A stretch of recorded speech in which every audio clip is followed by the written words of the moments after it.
Whether it's the BP Horizon oil spill or it's the U.S. subprime crisis, there's no shortage of recent cases of business wrongdoing which raise hard questions about business ethics.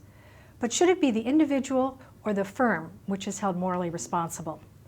INSEAD recently held a conference gathering together some of the world's most important thinkers on the topic. They came together to look at the issue of whether firms should be held morally responsible. Here today joining us is Craig Smith, who co-chaired that conference. He is the INSEAD Chaired Professor of Ethics and Social Responsibility. Craig, welcome to INSEAD Knowledge. Thank you, Sarah. What is your position in this debate between the individual and the firm in assigning moral responsibility? My position personally is that I lean towards saying we are right theoretically to talk of firm moral agency, of corporate moral agency, and I think in the most in the simplest way of expressing that, it's really sort of saying that the corporation is more than just the sum of its parts. It's more than just the individuals that make it up. What do you think were probably the most important and new insights that came out of the discussion during the conference? There were new theoretical insights there around what we know about how groups work and the shared intentions that can exist within groups, and how groups as organizations can have policies and processes in place that are in many ways independent of the individuals that have shaped those policies at the outset and must follow those policies and processes subsequently. On a practical note, there were some very interesting insights around what the implications of firm moral responsibility might be. So particularly with respect to sanctions we might take in the case of misconduct. Is it appropriate to do that? Does it end up punishing innocent parties, for example, as one of our speakers argued? Where does the global debate stand right now? I feel we're moving towards a greater acceptance of corporate moral agency, firm moral agency, and I think the theory is developing in a way that is supportive of that. But at the same time, there's a very real concern around the implications of that. And do we, as a result of this, let individuals off the hook, for example? Where do you see the debate headed from this point? A lot of attention around the implications. And the implications can be very real in terms of what lawmakers do and how the law is enforced.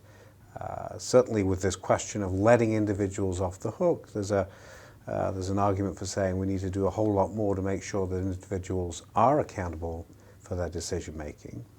But having said that, we had one of our speakers, Kendi Hess, speak to the fact that actually, if you look at it, corporate decision making is a messy thing, right? We don't always easily say this is the person who made that decision. It's often a decision that's emerged among various different parties, various different departments perhaps within an organization, and it's a little simplistic to say there is an individual decision maker or set of decision makers within an organization that give rise to a particular outcome. Well, along those lines then, how much should you hold decision makers accountable for decisions? Within an organizational context, it's not necessarily just a person's decision alone. It's often some decision they might make in concert with other people. And given the nature of organizations, we know that we are often heavily influenced, let's put it like that, by the environment that we find ourselves in within the organization, by the culture of the organization. And to what extent do we say a decision maker really has the discretion that we might ascribe to them otherwise? Craig, there's an interesting test case right now, of course, which is the what's going on at News Corp with the phone hacking bribery scandal. What do you think are the important issues, unresolved issues, that have emerged from this case? The case is interesting in highlighting the importance of this question of firm moral agency, of firm moral responsibility.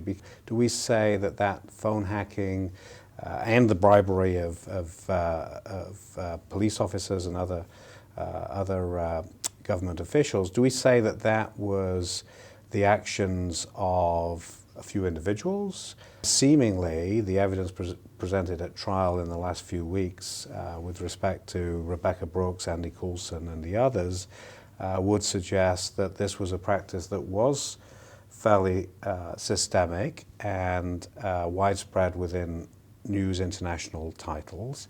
I think I'd want to argue that there is something more going on. There is something about the culture of the organization. There is something about the way these titles were being managed and the sort of processes they had in place, that if they didn't condone these practices, they should at least have detected they were going on, and seemingly didn't.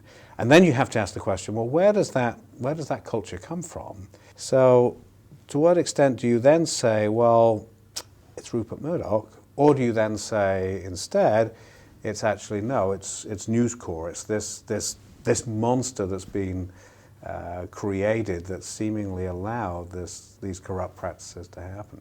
Peter French, one of the early contributors to this debate on firm moral responsibility, spoke to in the conference. He talked about something called diachronic moral responsibility. Can you blame the News Corp of today for the things that were being done 2, 3, 4, 10 years ago? You have to apply the test of agent sameness. You have to be able to say that, for example, when we look at a BP today in 2014, you have to be able to say that that is the same organization that was in existence and responsible for what happened in the Gulf of Mexico in 2010.